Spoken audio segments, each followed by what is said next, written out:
सम्मान्य सभापति महोदय पूज्य गुरुजी गुरुमावृंद एठारे उपस्थित मोर सान बड़ भाई भाई मैंने आज पवित्र स्वाधीनता दिवस विषय में मत कि कहबार सुजोग मिलू मुझे निजक धन्य मन करुँच।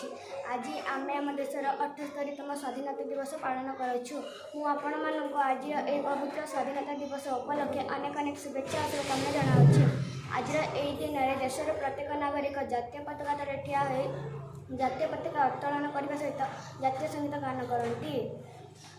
आम देश को इंग्रेज माने दीर्घ 200 वर्ष शासन पर आम देश अगस्त 1947 मसीहा अगस्त मास 14 तारीख मध्य रात्रि स्वाधीनता लाभ कला।